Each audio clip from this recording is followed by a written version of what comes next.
Namaste and good evening, everyone. Namaste, Sraddhalu. Namaste, happy to be with all of you.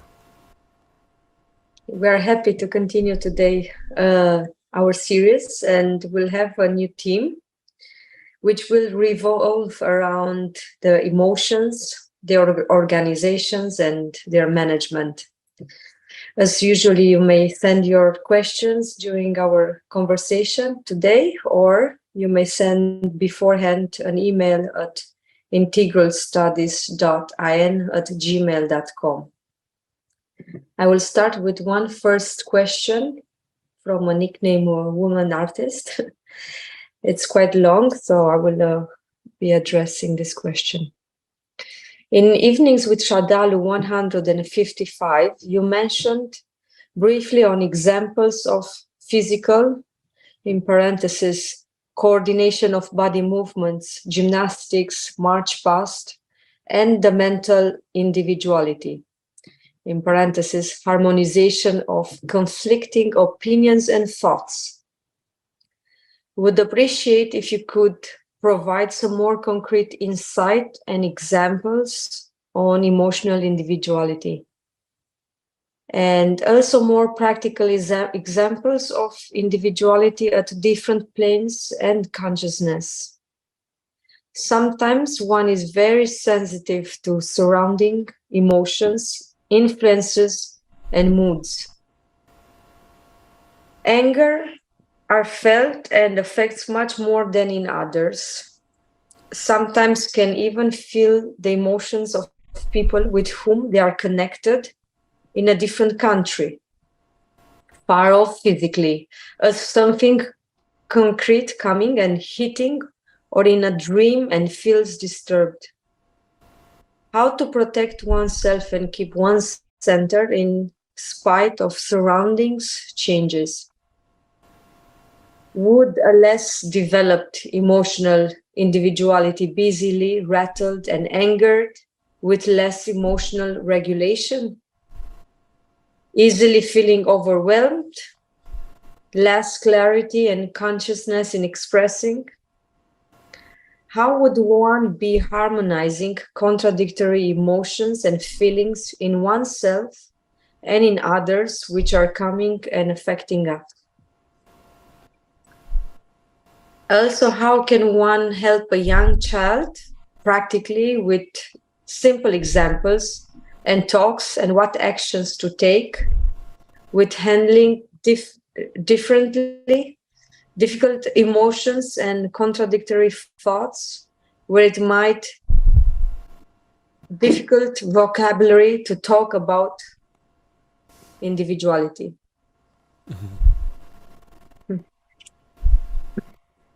Yes, it's a continuation of the theme which had been covered in some depth in the series episodes number 154, 155 and 156. And you will recall probably that 154 was titled Developing Individuality, 155 was Questions on Individuality, and the third was the separation of individuality in number 156. And we had gone through in some detail, but this question is specifically on an aspect which perhaps there were not enough examples of, which is the emotional aspect of individuality. So this is an artist and woman, so she gives these examples of the body movements for the physical individuality, for mental individuality, the conflicting thoughts and opinions. Well, automatically by extending the analogies, in the development of emotional individuality, we would find a way to integrate the different emotional parts of ourselves, find a center around which these would have their natural place and natural relationship and harmony. So such would be the general direction of the emotional individuality. And I will take a few more examples also, but once we are clear on this, for those who may not have seen those themes 154, 155 and 156, I would highly recommend that review those. And we now look at certain aspects of the questions.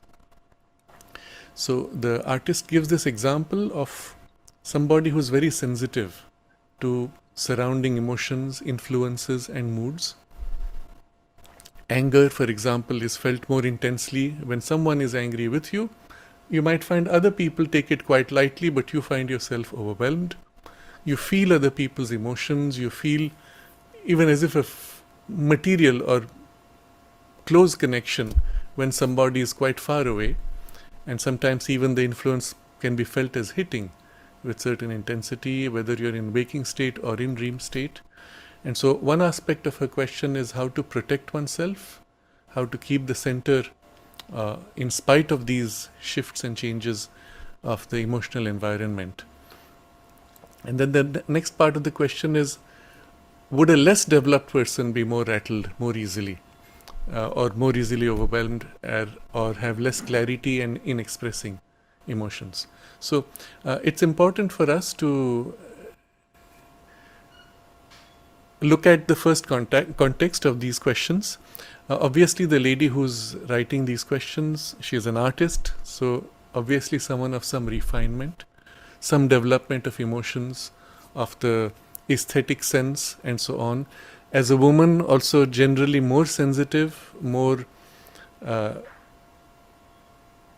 influential in the emotional influences, because this is part of a discussion we had on the masculine and feminine. Nature endows the female biology to be naturally more open to physical senses as well as more emotions, because it's an advantage for certain aspects of the feminine consciousness that the biology can then more easily engage with or express. So all these are coming together, but there's something more to her question. And this borders on something which I would call empathy. A person who has an innate empathy is, or we may use the word an empath, is somebody who finds it difficult to distinguish between their own emotions and somebody else's emotions, especially when they're close emotionally. You need not be physically, but also if they're physically close. So, for example, as an empath, you look at somebody who's going through some emotional distress, or you think of them, instantly your emotions get overwhelmed by what they're feeling, to a degree that at that point you cannot make out, is it yours or theirs? It feels as vividly as yours as it is theirs. At that moment, if you ask yourself, but what is my emotion in all this? I don't know. This is all I know. So this natural sense of interpenetration at an emotional level, an empathy which is spontaneous, where you identify yourself to the point of losing yourself, at least in the emotions in this case, is one of the characteristics of this difficulty which she is describing, where you feel overwhelmed. And many women, I won't say all, but many women seem to have this innately. Some men have this, but everybody who has this, it's still at a certain level which can be much more greatly developed. And so there are some of us who are as if born with that, with a degree which is unusual, even extreme, to the point that you seem to struggle with that a lot. Now, I recall I had this problem initially as a child, and for a long time I even thought that I would never be able to get free of it. And it went to the extent that if I was with somebody, I would find myself overwhelmed by their emotions also. And it took me a while to get free of it. And I did not know how to protect. It's been a bit of a journey in that direction. So I'm putting this in context to say that I understand what she is describing, but also to show that there are degrees of this same phenomenon, and we can all identify with it to different degrees. So as long as you find yourself overwhelmed, your individuality, and therefore your boundary as well as your center at an emotional level, have not been sufficiently organized. Now this not organized I will distinguish from more developed or less developed, which was the other part of her question. Would a less developed emotional individual be easily rattled and angered? Less developed is different from not organized. So I'll put it this way. A less developed person emotionally would actually not feel emotions, would be inferior. Equally, a more developed person would feel, but a much more developed person would again find themselves to be too sensitive. So it's not so much about development of sensitivity, which is one track of the question. It is the question of organization of that sensitivity or that grade of consciousness and so on. I give another example to this, again to relate to the mind. There are people sometimes who seem to be autistic or who have some personality issues in their mental development, which makes them socially inept. But they may be extremely intelligent. So there's a high development of intelligence, but it is not organized, and particularly it is not integrated with the rest of the personality. So in the same way, you may be emotionally undeveloped, immature, and therefore less sensitive, or you may be highly developed and receptive, but not organized and not integrated. So these are two very different things. I want this to be very clear, because in the question we might find ourselves otherwise confused. Both need to be done. You must be able to refine the sensitivity and develop the finer gradations of the sensitivity, which means when you look at a beautiful painting, you don't just see the splash of colors, you don't just think of its financial value, but you can actually appreciate the nuances, not only of colors, but of mood, of sentiment, of emotional content, and so on. And again, there might be an initial appreciation, and then there might be finer and finer gradations. And all these need to be developed, and it's part of the development of the emotional being. But you might have all this, and still that emotional part may be not integrated with the intellect or with the body, or may not have a sufficiently individualized focal point as a center, or a sufficiently individualized boundary which defines the limit that you don't get overwhelmed. Now you have to look at each of these things almost independently, because one can have one of these but not have the others. Essential to it all in this development and in response to the questions and many nuances in the questions is a principle which we have described in some depth in the 154, 155, 156, but mirroring what was discussed for the individuality of the mind or even the body. Find a center within you which is stable. Now, it may not be the most stable, but a point of stability, and always it will involve a centering oneself increasingly. Now, this is very important to recognize, because our personality is formed as if in, let's say, many layers. The moment you speak of layers, there has to be something in the inner layers which approaches what might be called a center. For our personality, ideally, the center would be the psychic being, or supporting the psychic being at the center of everything would be the self. But that may be not the focal point on which we could relate to immediately. The psychic being, though, may be a more influential focal point. Even though you may not know your psychic being directly, you do know and feel its influence in you.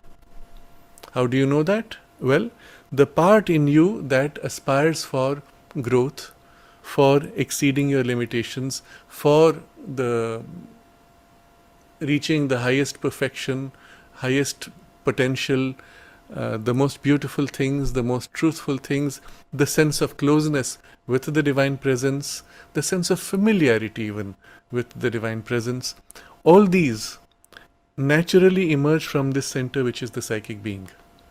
There will be more also which go as you approach the aspect of the self behind, the sense of the timelessness, the sense of the immortality, the sense even of infinity and so on, which are more naturally, more easily felt in the influence of the self, and yet they are felt in the psychic being, even in its individualization and its limitation. So all these would represent as if influences or qualities that glow out from within you. And the fact that we have something of this already present in our personality is your starting point. You may not know the psychic being, but its influence in these ways is known to you. The question now is this influence dominant, or does it tend to be covered up easily by other influences? So you have a very strong emotion, you have a strong desire, you have a fear, a strong thought, an obsessive habit. All these being more coarse, more rigid, more rebellious, insensitive, not so refined, would tend to cover the psychic influence. And therefore, as a first practice, always to become completely still and quiet becomes a base in which you can become conscious of the deeper psychic influences emerging from within. It is always there. Its influence, therefore, is always there. But we are so lost in the noise that becoming quiet must be done consciously to be able to become conscious of this influence. Same as in the mind. If you're busy in activity, you will never recognize the intuition, well, because you're too noisy. You become quiet, and then really quiet, and then in that state you might find you can receive the intuition, but it's also the state in which you will know a focal point and center of the mind. Exactly the same in the emotions, except that in the centering to the emotions, you will find yourself more naturally, though not always for everyone, more naturally open to the psychic influence, which in its primary center in the human personality is between the emotions and the thoughts. That's where the part most strongly comes forward. So if you go to the more crude and coarse emotions, you would have it. If you go to the finer emotions, you may feel the psychic influence, but still emotions in themselves as an activity, as a strong impulse, tend to cover.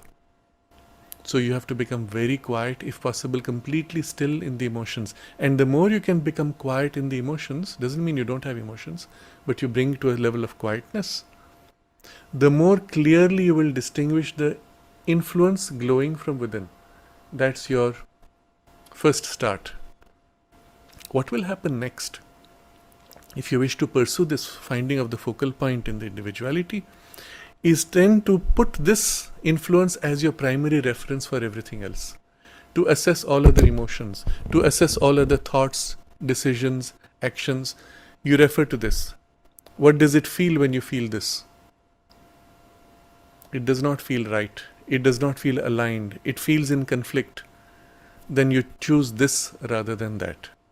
So this is again an active exercise one has to take up. Refer to the deeper, truer layers, influences within you again and again and again in everything in life. What happens is initially you have to make an effort. Very quickly, by this constant reference from everything back to something which is more like a center, you find the influence of this as a deep calm, deep stillness, clarity even, and a harmonious influence in you begins to be felt actively but also joyfully. The more this influence grows, the more you feel a deep, causeless joy. Whereas earlier you were attached to an emotional excitation which you call joy and happiness. Now in the calm, when this influence fills, you have this quiet joy and happiness, but of a completely different kind. Unlike the emotions, where your joy, happiness is tied to external circumstances, and where every joy or happiness is followed by a low, inevitably. Because the nature of the excitation of joy and happiness is that it tires, and when it tires, eventually it falls. You want to sustain it. I have seen so many people when they're attached to their emotional happiness, they say, but I need this excitement, but they're not looking for excitement, they're looking for the joy that they have now associated with excitement. But after a point when the system itself is so exhausted, they can't help it, they experience a low. On the other hand, making this your focal point makes for this calm, clear, quiet, causeless joy, which fills everything and is even behind some of the emotions that you would not associate with joy. Something inside you feels, yes, but even through this struggle, something in me actually says, but this seems to be so interesting. This is, of course, the characteristic of the psychic, but something of that begins to fill. And causeless joy has the advantage that it has no negation. You do not have a high followed by a low. You may still have the excitation. The excitation comes and goes, your system is exhausted, your emotions are exhausted, but the causeless joy can, and even when you are emotionally tired and drained, you find, something is fine. I'm happy, I'm content.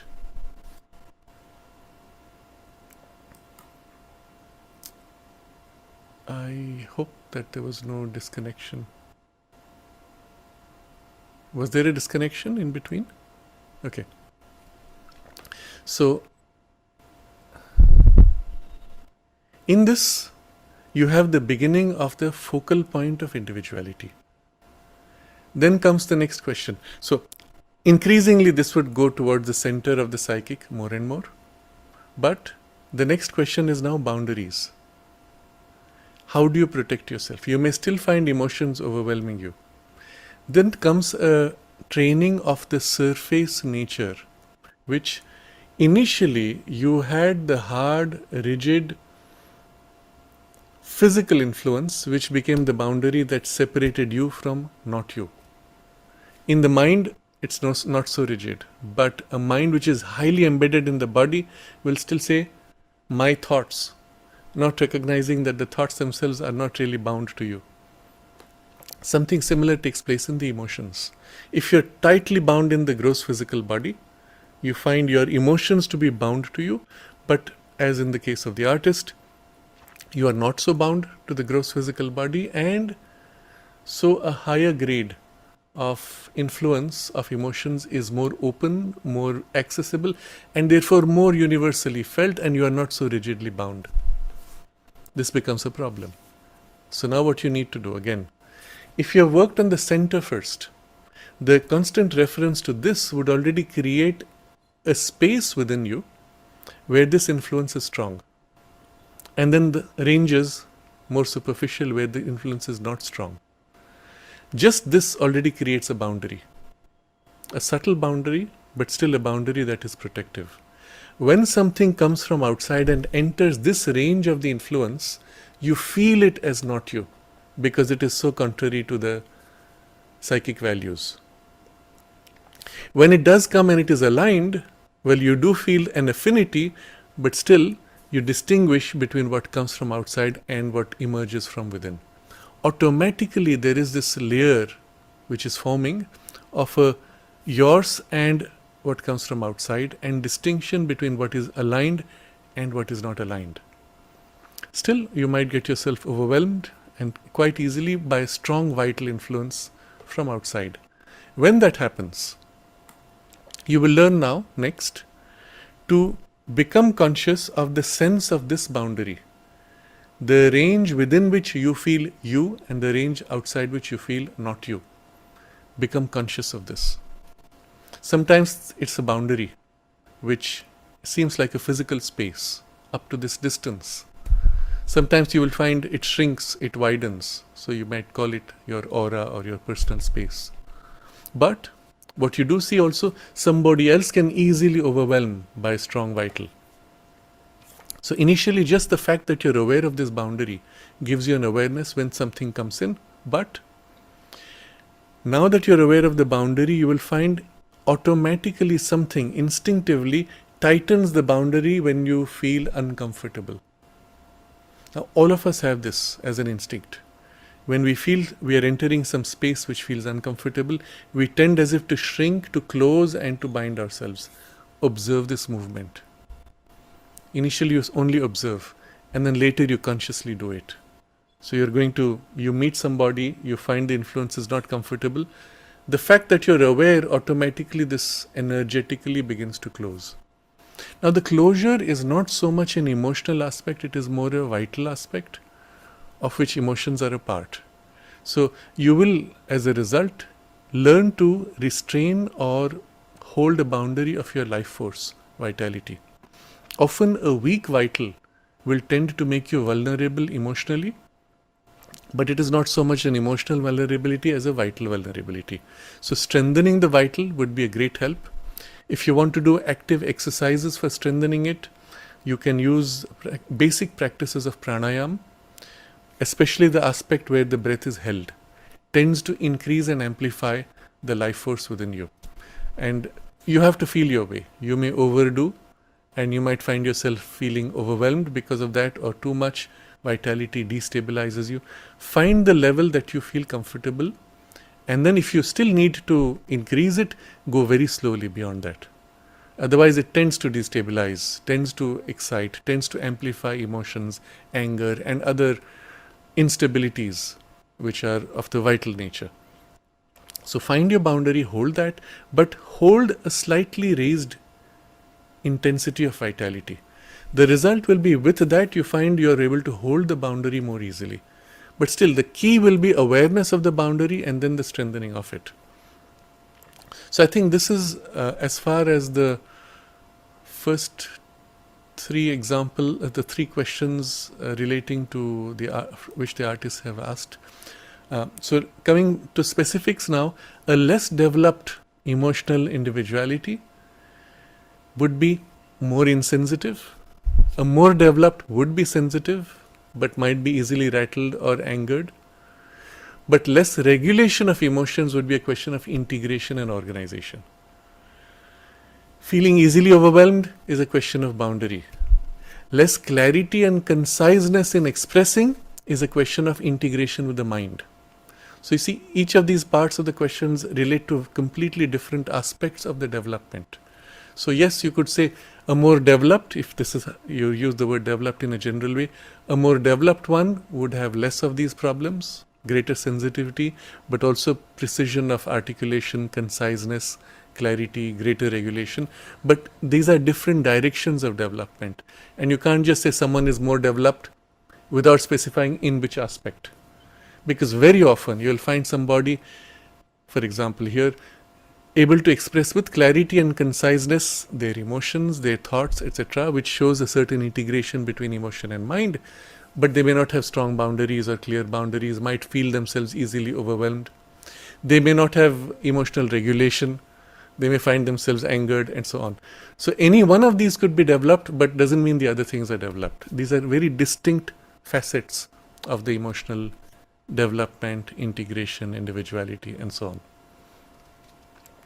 The next part of her question is, how would one be harmonizing contradictory emotions and feelings in oneself and in others which are coming and affecting us?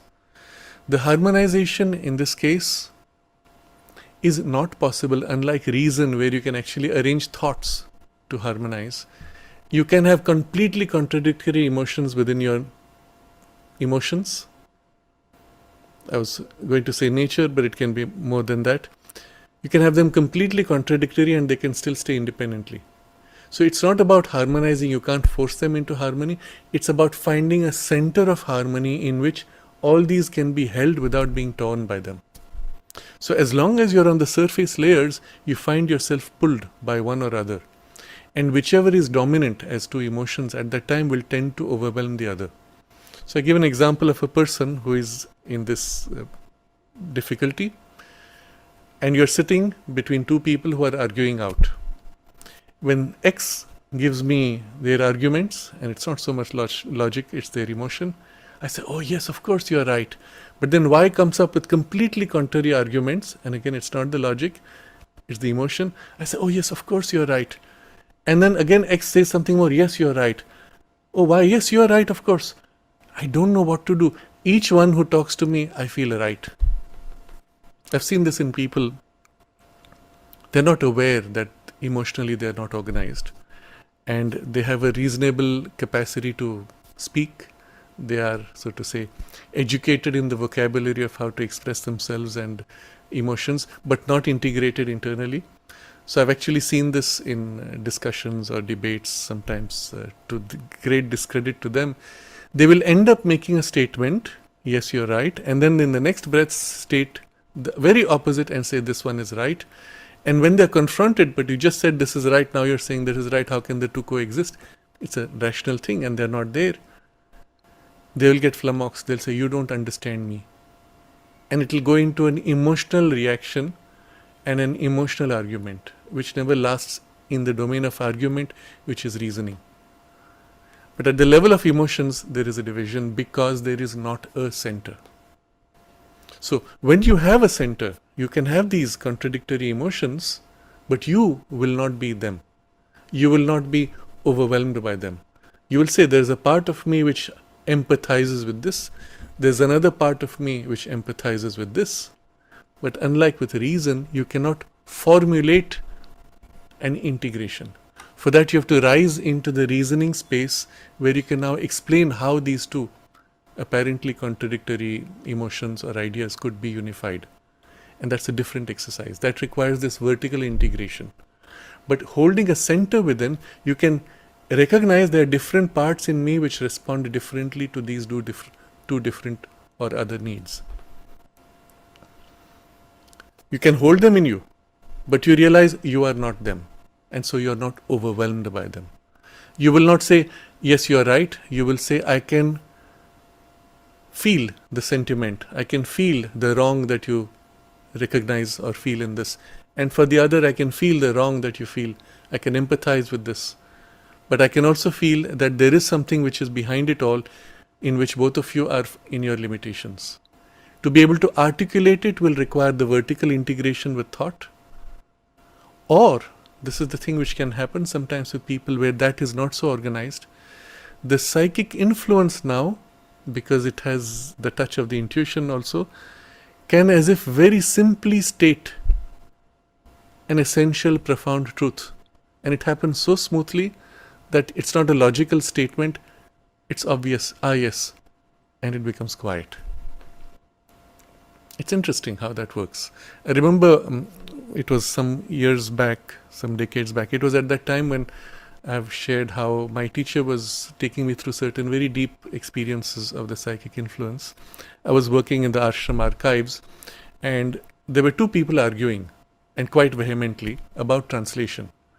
One person said, when you translate Savitri, you should do an exact word-to-word translation. Otherwise, it's not a good translation. You cannot interpret and understand and then translate from your understanding, because you will have reduced it to your understanding. Somebody else said, if you translate, you have to catch what is being said, because the grammar structure and the vocabulary of a language, even the context of a language, is totally different, and then only you will have a proper translation if you have an experience of what is said and then you state it. And the other said no, because then you're reducing it. Each one was right in their own way, and they were arguing. I could see the validity of it. And then, because I was in that state at that time, very spontaneously, very quietly, I said, oh, it's so interesting. There are two completely different ways of translating. And just like that, the whole tension was diffused, and it was over, and everyone was smiling. And it struck me later that I had not done anything. I had not tried to unify, but it just brought in a certain different vibration in which the contradiction dissolved. And this is how an emotion would be integrated, if you can call it integration. The conflict was dissolved, and that was it. Much later, then I read, maybe soon after perhaps, I read the mother speaking exactly the same thing. She said when she was translating Savitri, she was experimenting to see whether taking it to the pure experience and then translating into French would give the same result as translating word to word without passing through the experience, to maintain the fidelity of the language. And she describes these very two different paths and says she is interested to see whether these two actually lead to the same. And that was it. So I'm giving this as an example to show in the emotions you cannot forcefully synthesize contradictory emotions. What you can do is find a center in which they are no more felt as contradictions, but as different parts, different aspects of something which is none of them. And with that, in the question is the part where she asks, without those influences affecting us, well, it will not affect you when you are more centered in that which is more truly you. It will affect you when you are on the periphery in that which is not you, and therefore gets overwhelmed by whatever comes. So this movement of centering is always critical. It is, if we had to use the vocabulary of the yoga, soul and nature, or Purusha and Prakriti. So on each grade of consciousness, there is an equivalent poise of Purusha, that is a center of detached awareness, which is unmoving, unchanging, and the poise of the flowing energy of Prakriti, of nature. And we may use soul in a very general way, not necessarily the deepest, inmost soul, but a poise of witness which is not flowing, but simply is, versus a poise of energy which is flowing, but cannot be still. And there's this duality which is experienced on all levels, including the emotions. And emotions are as if in the bridge between the mind and the vital, you can actually go all the way into the pure vitality, and even there experience a similar poise of the Purusha, poise of observing completely still, poise of static vitality. If you have this experience, finding the underlying base of the emotions or the emotional consciousness becomes easy. Equally, you could go from the mind, find the poise of mind which stands back and observes, and from there, so to say, drift down and find an equivalent poise in the emotions by an extension vertically. Or you could dwell on the way we discussed, centering more and more under the influence of the psychic, and the more that deepens, the more naturally in all these layers where the influence is coming forward, you'll find this truer poise of the true Purusha, which in this case is the psychic being. Now, having put all this out, the last part of her question is, how can one help a young child with handling different and difficult emotions and contradictory thoughts without using this difficult vocabulary of individuality? Yes, a word like individuality, depending on the age, might be too much, too abstract, but you can always use this as an image, but also as a vocabulary, the deeper center within you. Make them conscious there is within you a part where you are not affected by all this. Become conscious of this. Center yourself there. Feel that part. Be in that part. Don't get caught by the emotions or the thoughts. Go to that center, stay in that center, and from there assess the value of these thoughts or these emotions. So one can use a vocabulary like that. What I also do sometimes, I use an image which I will share with you a form of it, which you can describe the human personality as formed in this way, like a disc. So you, the true you, is in the center. But when the disc is rotating, you see there is a whirl. If you watch carefully, the disc that rotates, everything is moving. And the more outside you are, the more intense the whirl. Right here on the edge of the disc, you're going so fast, you're spinning, your life is spinning, events are spinning, everything is happening in a way that overwhelms you. But if you watch carefully, while everything is moving, there is one point which is never moving, and that's the exact center. You approach the center and the movement is less overwhelming, less vertigo. But when you come exactly in the center, although everything is moving, you are unmoving. It's an analogy, it's a symbol. But similarly, within you, in the center, you will find you are never overwhelmed.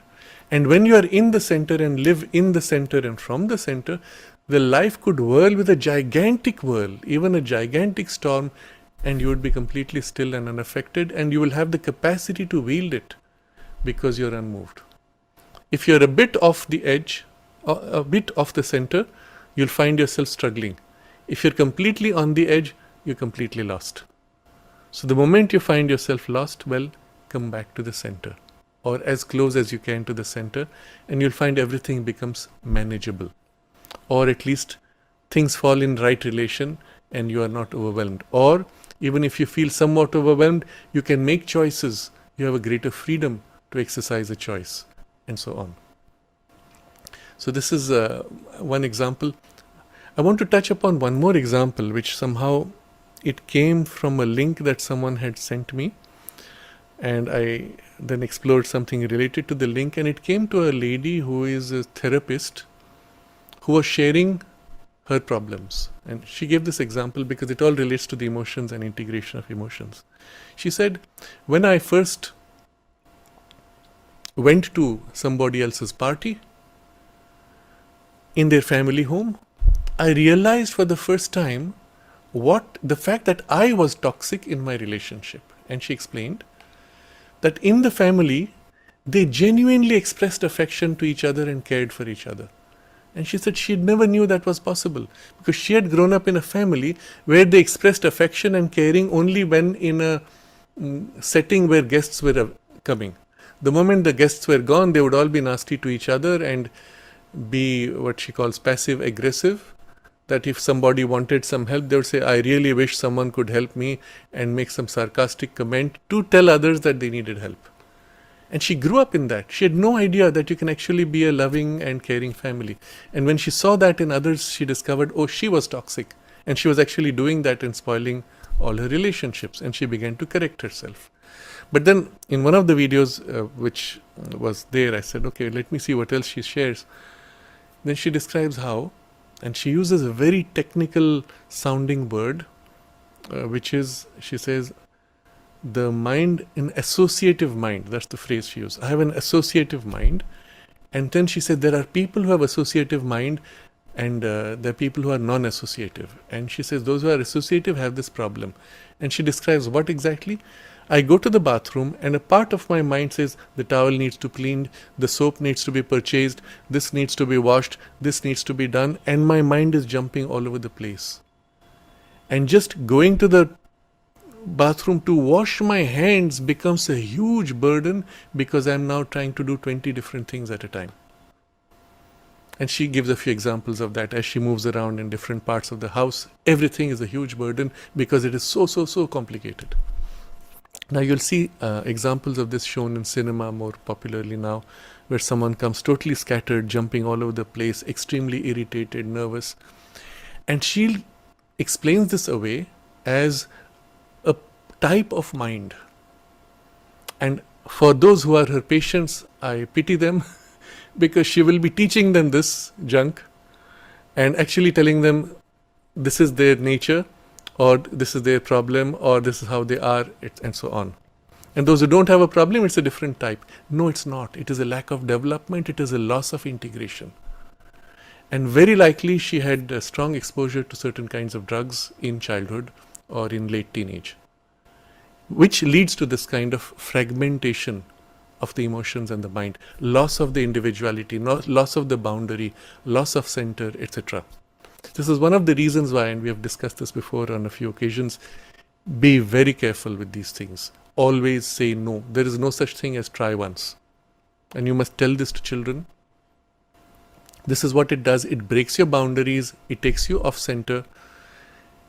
It may be, at best, in very extreme cases, useful to somebody who is so tightly bound in the gross physical body that breaking of the boundaries is useful to make them realize there is a larger world out there. I mentioned last time this therapy. I wrongly mentioned it as ketone therapy. It's ketamine therapy, in which it's a drug, ketamine, which is given sometimes as to numb the body. One of the effects it has is to weaken the sense of boundary of I. When overdone, then of course you're overwhelmed. And when used in recreational form, it breaks the boundaries to a degree that if it's a pleasant experience, you'll see, it feels so nice and calm, I feel connected with everything. If you're in a different state, it will be an extremely unpleasant experience where you will feel everything overwhelm you and sometimes even dark things overwhelming you. And it's given as a therapy for PTSD, post-traumatic stress disorder, or for people who have severe depression as a last resort. What it does? Well, it weakens the boundary of the ego, and particularly the physical ego. Solution for PTSD, solution for depression. We discussed that last time. But really, this is what it is. And in the case of this person, an overuse of certain drugs, very likely, or maybe she is born with that, but I doubt it. It seems to be, looking at the video, you could feel the person had some instability. It came from an external agency in a way that today she is unable to hold her emotions around a center and focus. So not only she feels overwhelmed by what feels like coming from outside, but there's no focal point around which to organize the whirl of what comes. And if she can, and all she needs to do is this, find her center through what we have already discussed as the simplest way to do it, and against this as a reference, when 20 different things come up, you can hold your ground. No, I choose to follow my priority, which is to wash my hands. And in the emotions, this is different from thoughts. But an equivalent thing can exist in thoughts. So in the emotions, you find all these things rising, but a choice to keep focus. And that's it. Your problem is solved. It is not a personality type. It is not even a defect of evolution, it is a damage done by certain things which needs to be corrected, which needs to be, well, you may say healed, but I will simply say bringing back this focal point of the center. So you may use analogies, symbols like that, share these kinds of stories with children, and all this is very much accessible. And you can give them examples. You notice when somebody talks to you like this, you say, yes, you're right, and then someone else talks, you say you're right. Well, who is right? Because you're not thinking rationally, you're feeling their sentiment, their emotion. And today you will find increasingly in a group of humanity where the power of the intellect has been greatly weakened, they are falling back into this emotional response in which everything is justified, and they will take these very wrong statements such as my truth versus your truth and everyone is true, equally true, and things like that, which is all part of the subjective age, but a false subjectivism in a superficial emotional state. Extremely dangerous, extremely toxic to healthy collectivity. And one of the results it will have is to split. It will divide society in a very unhealthy way. But well, these are things we have to recognize, but recognize in terms of consciousness, then you can make a corrective intervention easily. I'll just quickly look at the chat box. Okay. So Shanta is asking, what is mother's conclusion in translating Savitri? I don't think she gave a conclusion. She just said that she was experimenting to see this. Dolores says ketamine infusions are also widely used in chronic pain disorders and severe chronic migraine patients. Yes, for a reason. What it does, it numbs the body. So initially when it was used as a, I forget the term, is it analgesic? It was used for certain kinds of surgical intervention also. But what it does is it separates the subtle body from the gross body, partially. So in that separation, the boundaries open out, because for the subtle body, it happens naturally that you feel the continuity and larger consciousness, and it has all those beneficial effects to the extent that it is done correctly. So one of the things which is done, you see ketamine therapy, they say per dose, they charge you $500 in the US. And the ketamine itself is much cheaper. You can buy it as a street drug, which is for much less, 1/10 maybe. But for a therapy, you need somebody to be with you, to hold your hand and make sure you're led into the correct state. Because like any other drug, it suddenly boundaries are, well, broken and you can open out to anything. So they create a mood, they create an ambience, the person who's with you prepares you psychologically and leads you to a sufficiently higher grade of awareness in which the boundaries can be safely broken, and so on. So all this is just to show you that the rationale behind can be understood when you look at it from a yogic perspective, but otherwise they don't even know how it works. They just say, it does something in the brain. No, it separates you from the physical body and brain. And that's also why it reduces pain and so on. Vivek is asking how to find the psychic being, our true center, any techniques, how to get the psychic being to rule the other parts.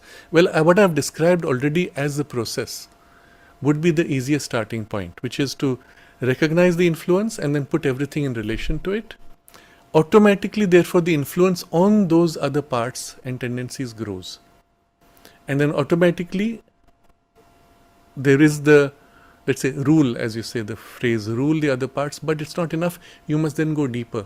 That part is not always automatic. If you hold with genuine deep concentration in the towards the center, it may happen. Otherwise, you may have to consciously, as if, seek out the deeper source and the purer quality of that influence. And that's the way that you will come closer to the true center. So the approach to the true center is felt in two ways. One is by an inward going movement, and the other is by its influence coming outward. Both are needed. Eventually the two join, but you could use either of these as a starting point. I think we can go to the next question.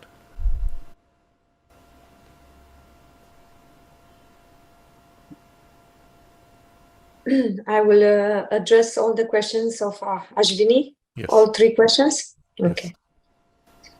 Children now seem very disconnected from the idea of nation, patriotism, how to encourage this? Second question, what should be the way they should look at differently, applied, including sexually different? Outward politeness only might not help.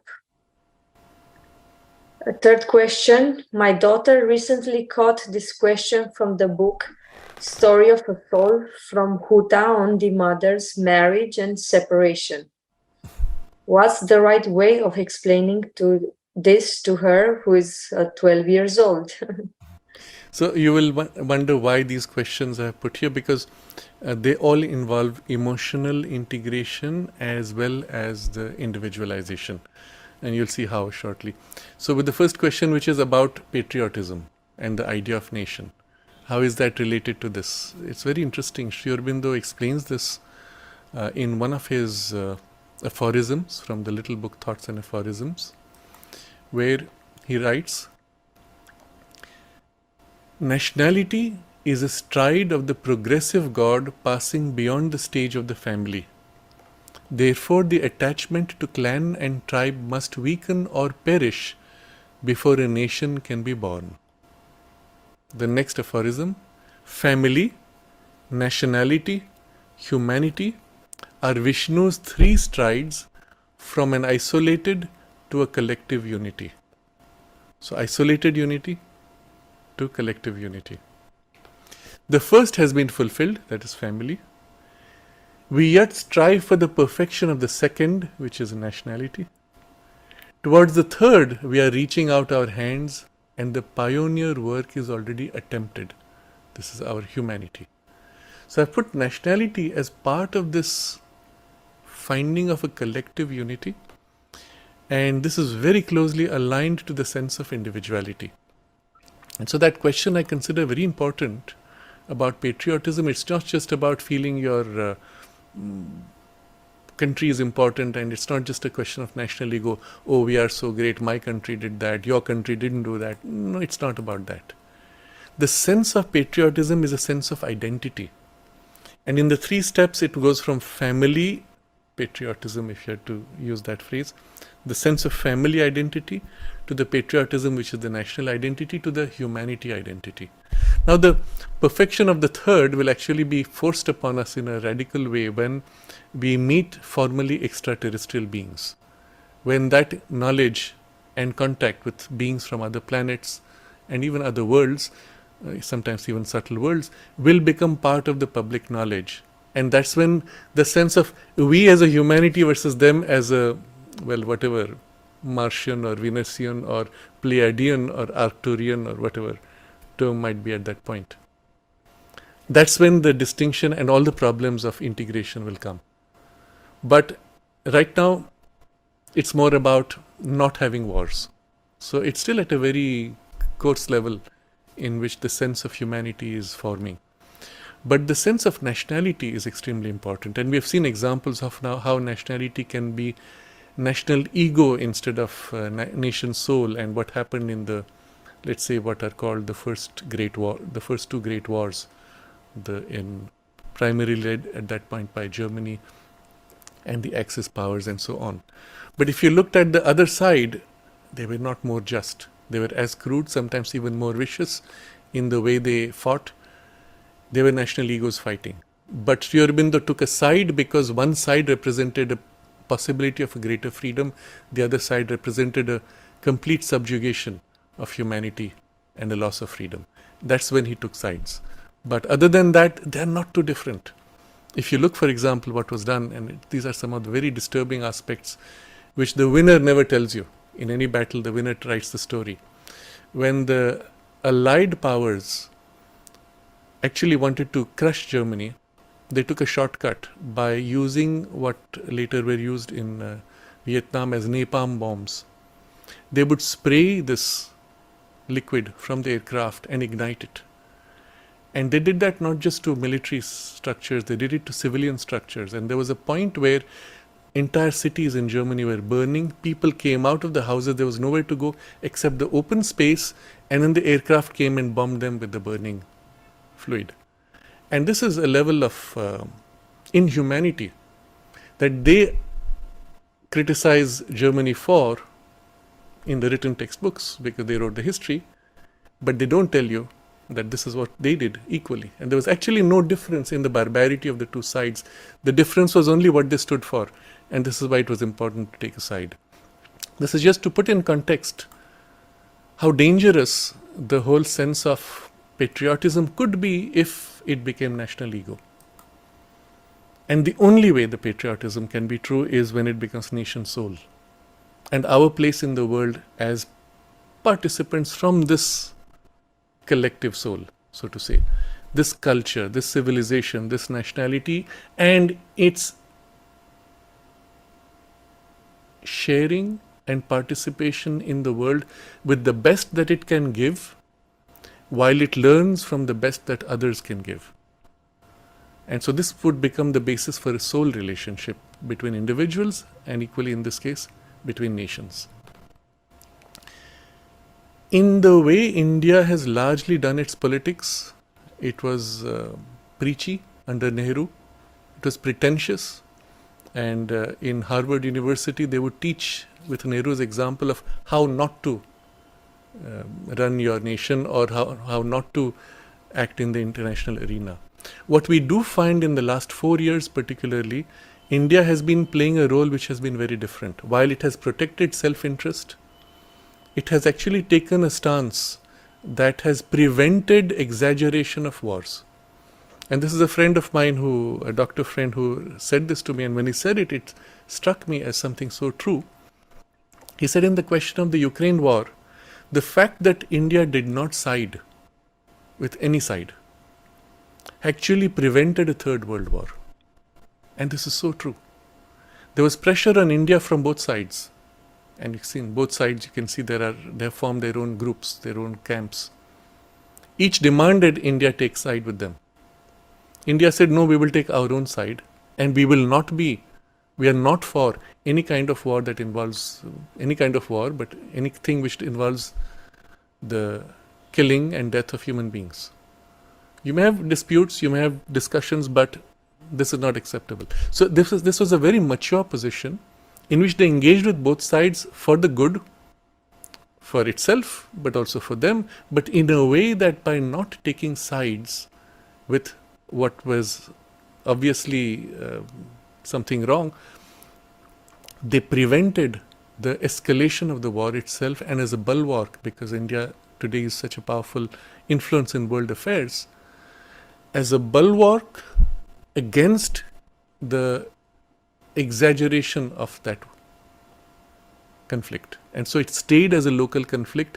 And if you just literally step out of Ukraine, or even go to the western side of Ukraine away from the borders, you find people having parties in nightclubs while a war is going on in the country. How do you explain that? And it seems so strange.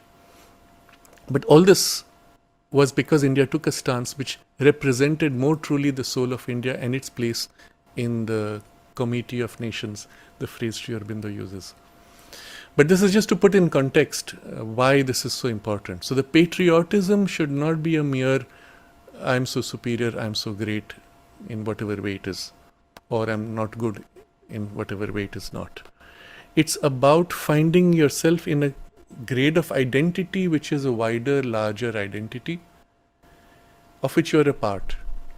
And it prepares you for a still larger identity which is humanity, which prepares you for a still larger identity which is universality without losing your individuality. So the question now, children seem very disconnected from the idea of nation and patriotism. How to encourage these? Having understood the importance of this, we recognize inherently every child wants to feel this sense of patriotism. It's already there. It's just you have not given them the necessary raw materials around which it can catch that which it needs. And it's actually a great protection and a great strength in the formation of individuality, to have higher values to which to bind. Now, we have discussed earlier how children instinctively turn to parents as their gods and try to imitate and absorb values, but they're also looking for the equivalent of an ideal feminine mother, masculine father, in whatever form it is, to absorb those qualities, but also they're looking for high ideals to catch upon and orient their values around. And this is where stories, which are deeply inspiring, of selflessness, of sacrifice, of aiming for a higher truth, of working for a greater beauty and freedom and knowledge and or power or love, all these instinctively the child latches onto and clings to as an ideal, as a reference. You don't have to do much, but give them those examples. That is why Sri Aurobindo's observation that the Mahabharata is so important, because all these are archetypes. The players there are all archetypes of a very high standard, with their flaws. And so you recognize their strengths, but also the flaws which come. That's not enough. You still need to feel with it the sense of identity. Yes, I am important. I have a place. I have something worthwhile to give and share.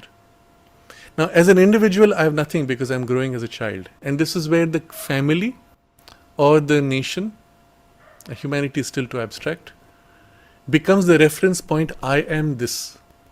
So in a family which has high values, you'll find from the parents or uncles, they will say things like, in our family, we never speak a lie. We never cheat in our business. Or we always make for beautiful things. We always try to bring harmony. We always make sure everybody is happy. Whatever it is, the standard you have set. You hear that spoken, you see that being done, and you latch on and make that yours. Because you're still trying to find external forms from the psychic values. Something equivalent has to be done on the national level. Comment to some of the people, Nirod Baran and others, when he said that you people are half European. I think again there is a problem with the data stream. Do you have a break? It's okay? Okay. It was okay. Okay. So Sri Aurobindo says you people are half European in your mindset. But so I grew up in a space where there was this kind of a mixture. And one of the things which was given to us by one of the, let's say, history teachers, he would read the history written by the British, which is the most demeaning. It was designed to uproot the Indian people from anything worthy of respect in the past. You were given stories after stories after stories of incompetence, of defeat, of incapacity, of weakness, when actually the reality of the civilization is of achievement after achievement, of setting standards after standards, and globally, on a global level, setting high standards. All that was removed, and these humiliating stories were given. It's a leftist strategy to uproot you, to make you have nothing worthwhile to cling to. And so that you're now ready to be programmed into whatever they decide. Well, that was there in our system. Fortunately, because of certain stories I had heard from my mother, everything inside said, no, this is wrong. This is not true. Because I had already heard some examples of stories.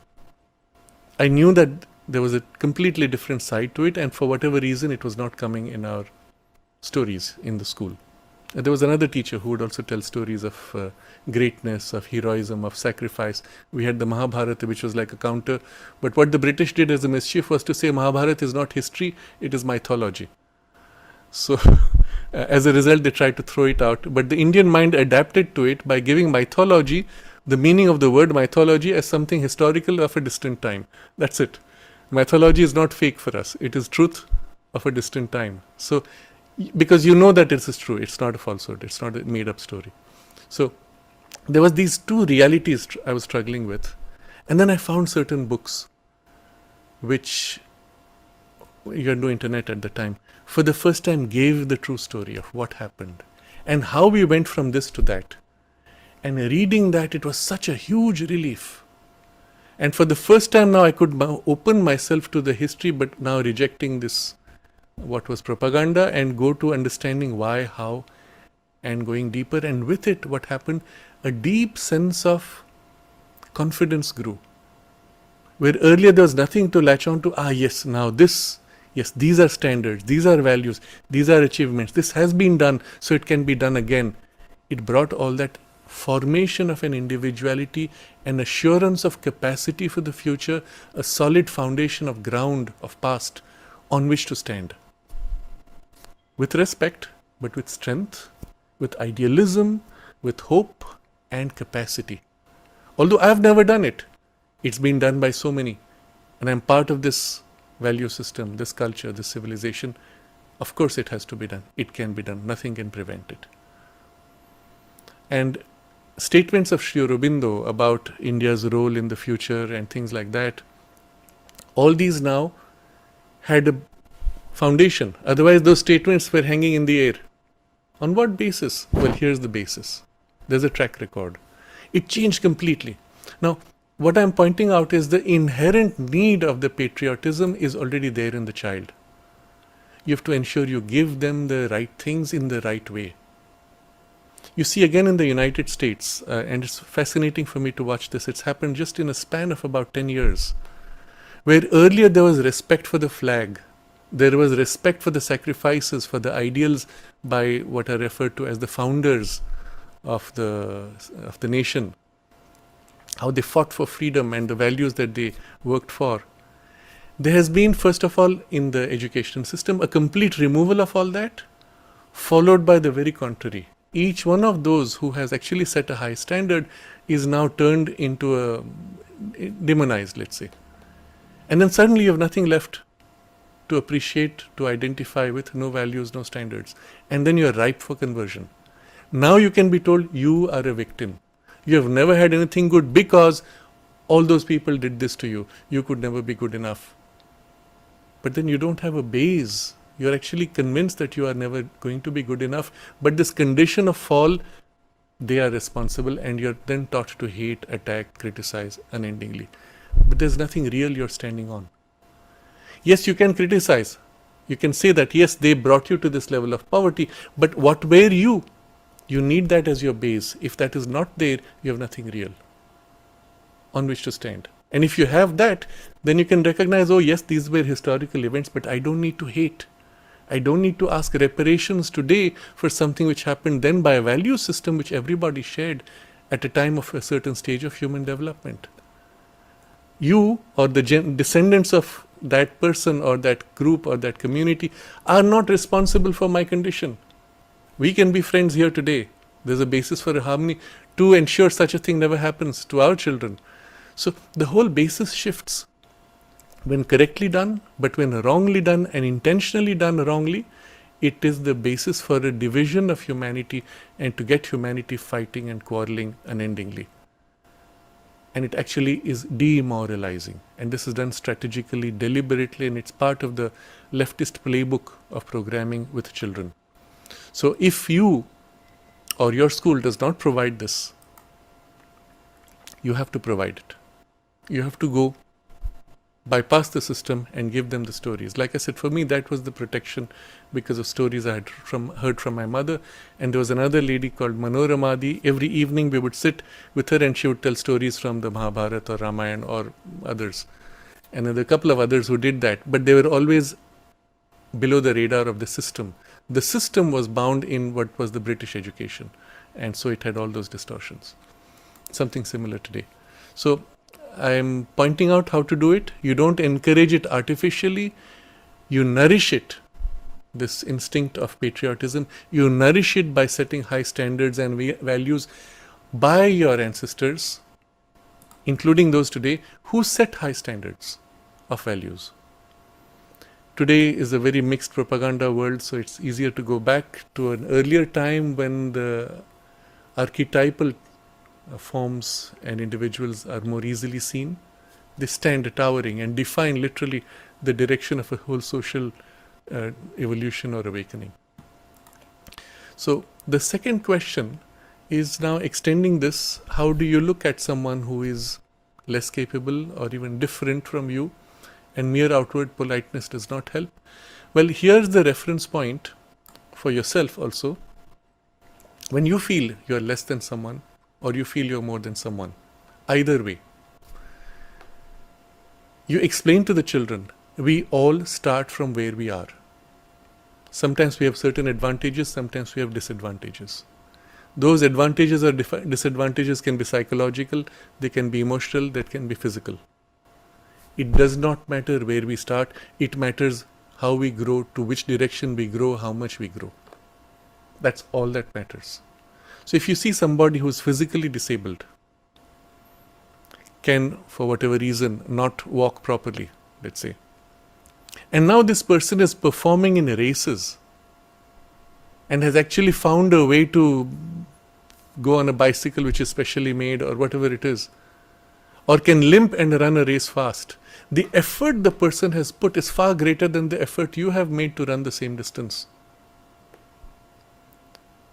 The value is in the effort made, in the way, how far you went from where you began.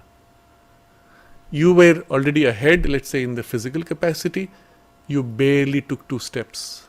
They started 10 steps behind you and took 12 steps. In the outcome, you may be equal, but in the growth, they are superior. And again, if you find yourself limited, disabled, for whatever reason, it's not where you are, it's what you do to move forward that matters. And so this is the value system you have to give. And again, if you bring good stories which give examples of this, it becomes very powerful inspiration for the children. And ideally, this should be the framework in which the values should be taught in school also, not as criticizing races and such things. We also sometimes recognize why is it that they have this disability, mental or physical or whatever form it takes. We recognize that in this world, it's full of opportunities where every possibility is trying to realize itself, and so at any moment almost anything can happen. And sometimes what we call accidents happen when something happens that causes distress, that prevents or delays a forward movement. It can happen anytime, anywhere to anyone. Therefore, it is extremely important that we do what we can at each step to move forward and to go with a certain alignment of awareness and harmony. You're aware of what is happening around you. You're harmonized with the circumstances enough that you recognize when things are going in a wrong direction and can correct for it. You cross a road, you don't cross just thinking in a daydream. You harmonize yourself to the circumstances. There's the traffic. There's the rhythm of the traffic. And in harmony with that, I can safely cross the road. In spite of that, an accident may come. Somebody drives out of harmony with the collective flow. And I have to have the vigilance then, the awareness for it. So this becomes the second aspect of the training.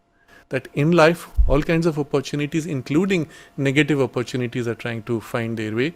You have to make sure you push forward with the positive. And whatever may happen, you draw the best occasion out of it. And the third question is about mother's marriage and separation from the story of a soul. How do you explain to a 12-year-old? What's the problem? You just say that it happened like that. With children, speak the truth, make it practical, put the context and the context of evolution.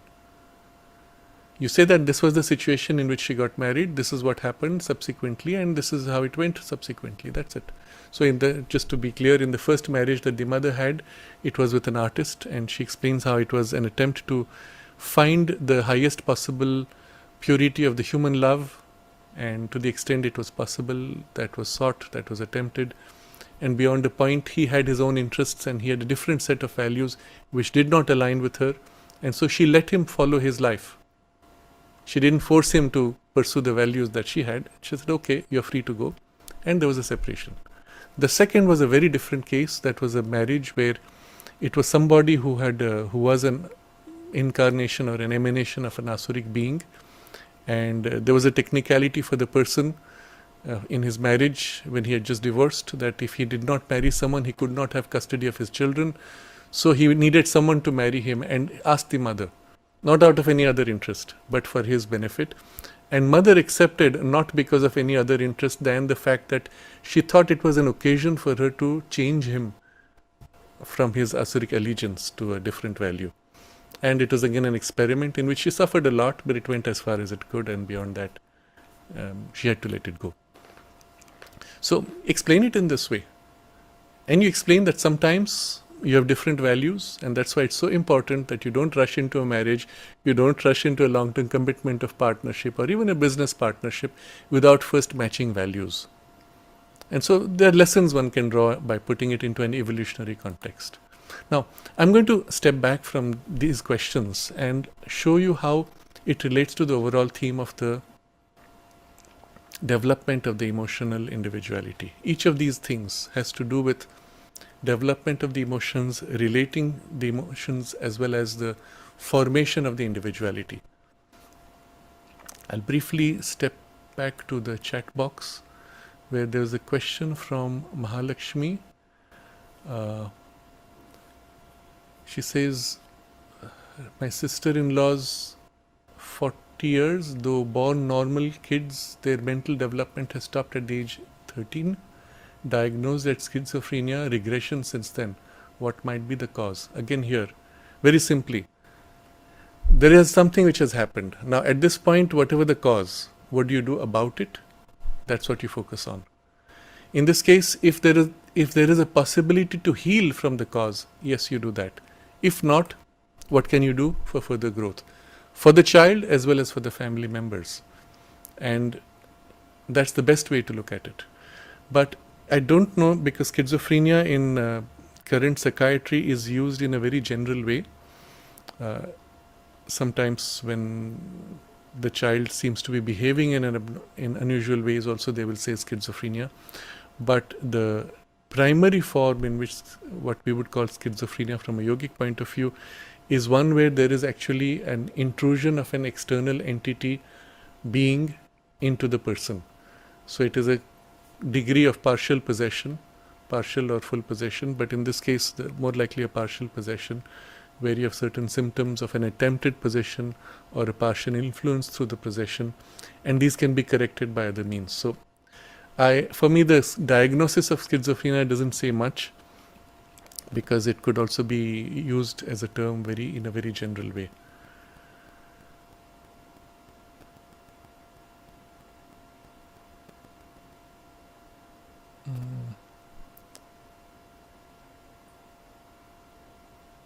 So Riyadh asks, how can one steer clear of manipulative games in power dynamics from others and within oneself, including aspects of hierarchy, dominance, dogmas, and national and media narratives? You cannot steer clear of these manipulations unless you have a reference within you in which you can recognize that this is a manipulative influence. You cannot cut off from all influences. You do have healthy influences. You want to choose healthy influences. So you can just say, I will only follow this, and then it becomes a little bit like what you will find the Bible thumping followers. They'll say, I want God. For me, God is the teaching of the Bible, so I'll only read the Bible and nothing else. You're just going to make your mind so extremely narrow and lock yourself into a little box. Doesn't work. You need to open to everything which is out there, but then be able to select. Choose what influences come. How do you know? Unless you have a discrimination, you cannot. So you have to first build this discrimination. And that's the process we discussed earlier. To be able to disengage first, and through that separated poise of the Purusha, in the emotions, in the mind, even in the body, open to something deeper within you which already feels and knows. And that discrimination is your starting point. Based on that, when something comes, you'll feel this is mixed. You may still be misled because everyone says, oh, it is like that. Maybe. Provisionally. But wait, if you feel uncomfortable, do not swallow blindly. Do not accept blindly. Do not open to it blindly. But observe, wait, and eventually something will reveal itself. And especially in the power dynamics of manipulation, the skill of manipulation is so developed. Your very attempt to not be manipulated is used against you to manipulate you. That's how sophisticated it is. And the stronger you go against something, I hate that, I don't want that, the easier it is to make you accept it. This is the skill. I give an example. Under hypnosis, you can easily swap two things, two values, two senses, two colors, anything. So now green will become blue and blue will become green, just like that, and immediately it's done. You have a strong aversion to this and attraction to that. All you have to do under hypnosis is swap the two, and you'll have a strong attachment to this and aversion to that. And there's nothing you can do about it. So the weak point is when you have attachment, when you have aversion, which is a negation of attachment. It's a negative attachment. I love to hate. You see, it is a love, but a perverted love. I love to hate this. I find myself attached to this. I'm actually attached to both. This is a positive attachment. This is a perverted or negative attachment. I'm attached and obsessively thinking of that which I say I dislike. And in such a case, it's very easy to manipulate you. So the key here will be equality. Again, step back, come back to a center in a stillness. Critical is the stillness. The inner, deeper psychic or intuitive discrimination will show you. And sometimes rationally, all explanation will say that is right, but you'll feel uncomfortable. You say, okay, provisionally I will wait, but I will not commit. I wait. And wait until eventually it reveals itself one way or other. But for this, you must have made this first base of becoming still and referring to something deeper. Those who have done that inevitably, and I've seen this in so many cases. You see, we have all kinds of conflicts even in the ashram, in Auroville, and in national politics, international politics. Inevitably, the person will say, I don't know why, but I feel this is right, even though all the evidence externally is the other way. And you can see they have this strong psychic influence, and that's the only saving grace.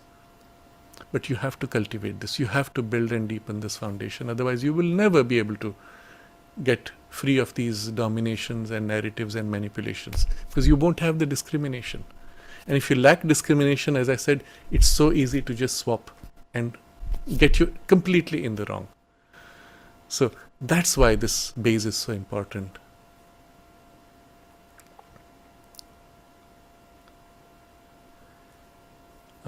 Vivek is asking, is Sri Aurobindo's Foundations of Indian Culture one of those books? Yes, that would be certainly one of the books. I was speaking of other books which had to do with specific aspects of Indic history. For example, one of the things which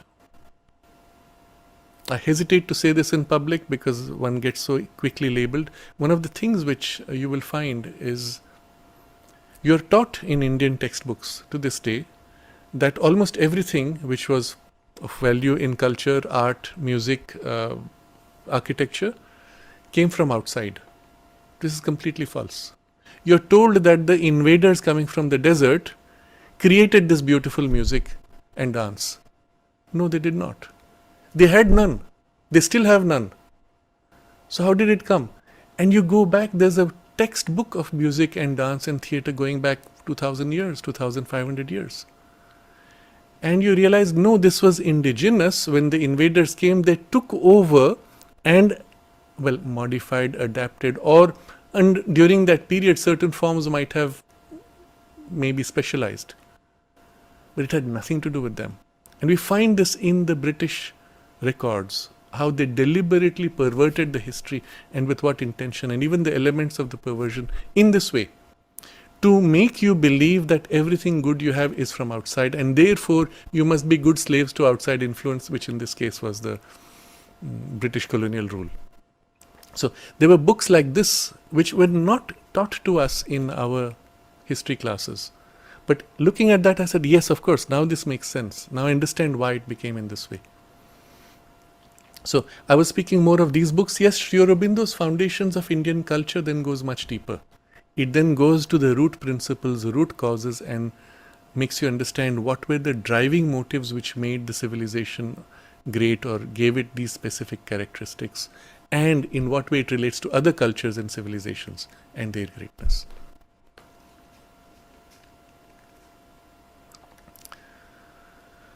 So Sumana is asking, if someone is possessed by a negative power and diagnosed as schizophrenic, what can be done to cure him? I think this goes a little beyond what would be the scope of our discussion now, but still I'll touch upon it since the question has come.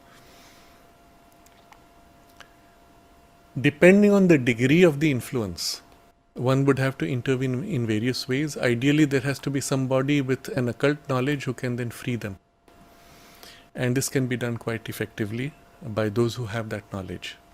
Often these are people with very strong physical vitality, a dense grade of physical vitality which allows them to be immune to these influences, and they can easily push them out. Sometimes you will find them within certain religious groups. In Europe recently I had occasion to meet with somebody who shared a few experiences, and they pointed to two individuals they knew who were priests in the Christian tradition who were very good at this, to be able to remove the possession. But almost everywhere you'll find these shamanic and types who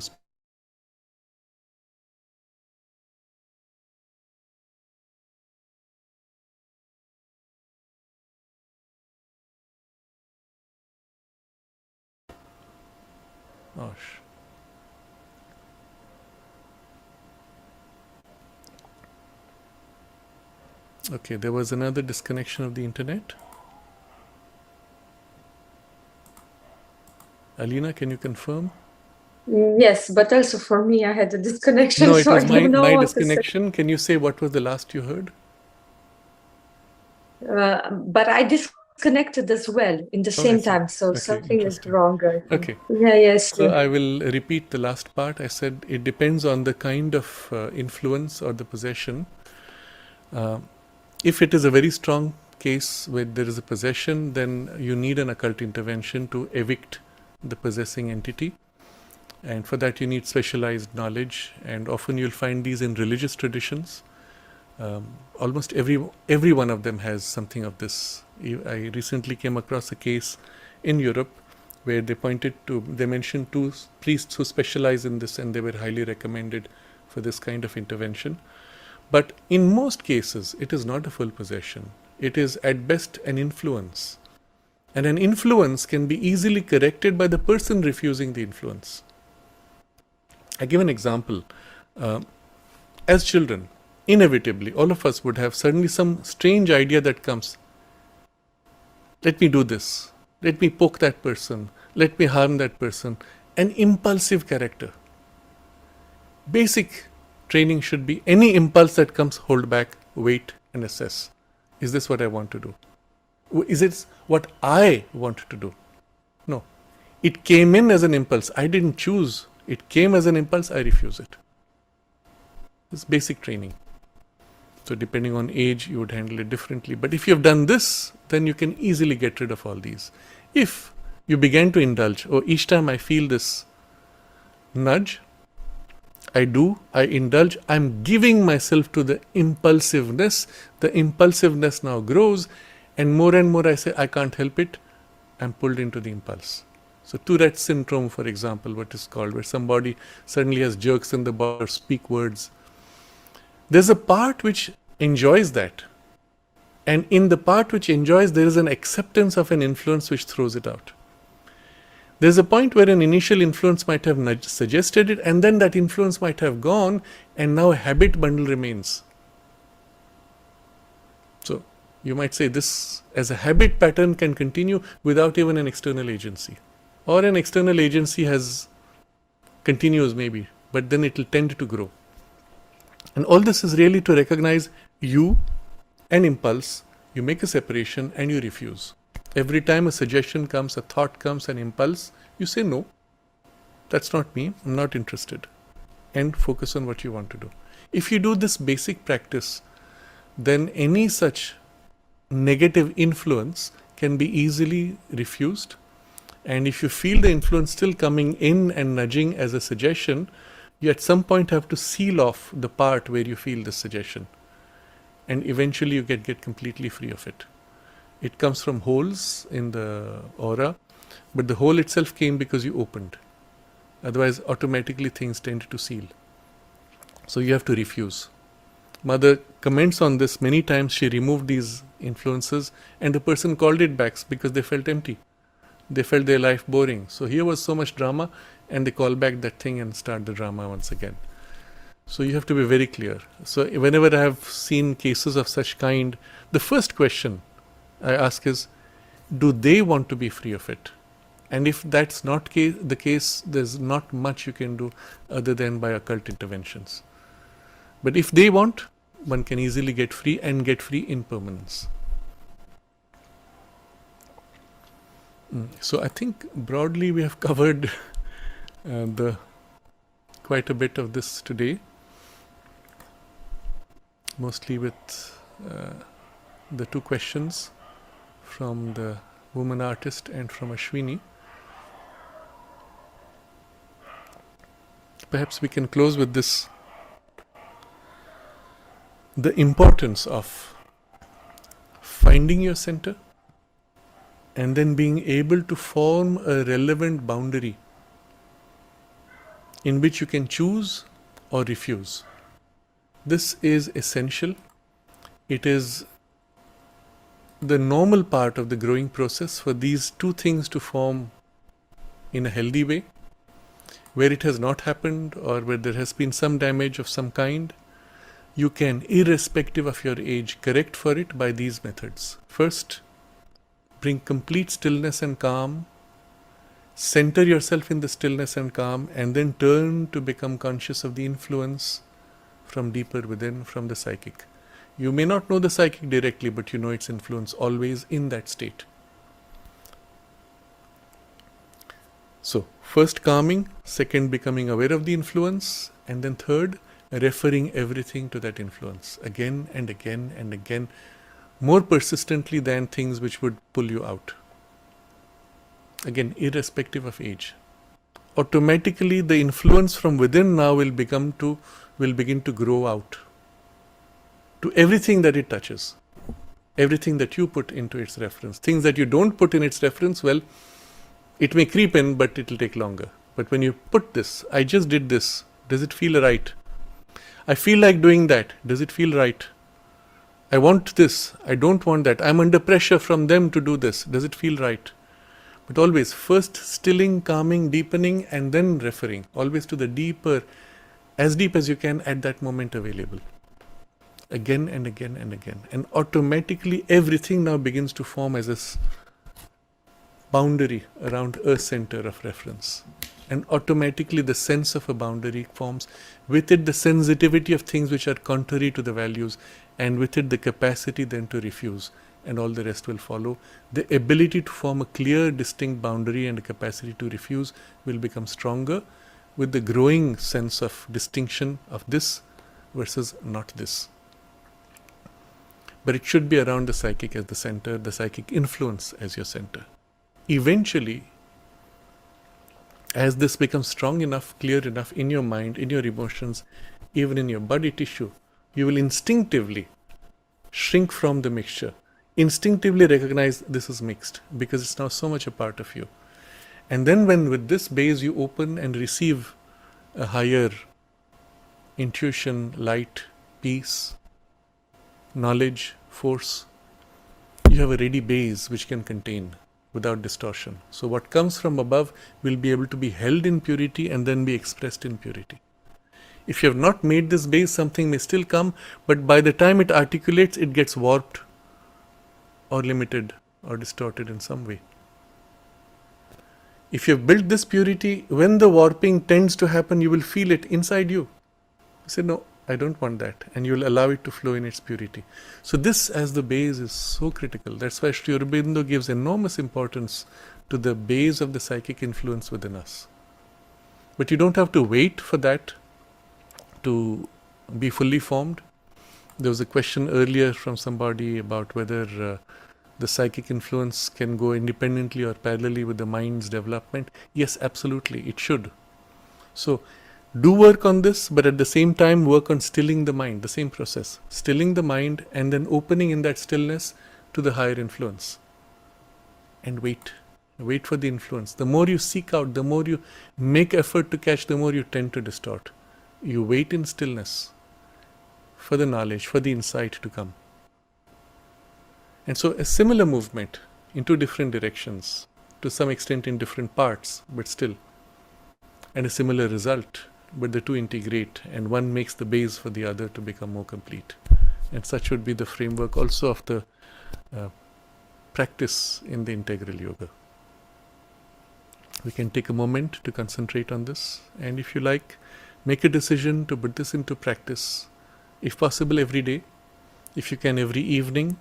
Take a few moments to sit in quietness, look back at the whole day, review everything you did, you thought, you felt, you experienced, you acted, things which happened to you, and against this center.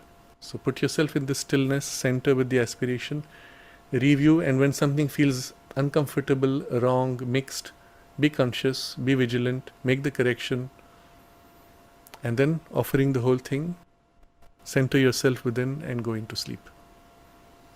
You may choose to do that as a regular practice if you so decide. But let's stay in this quiet aspiration for a while.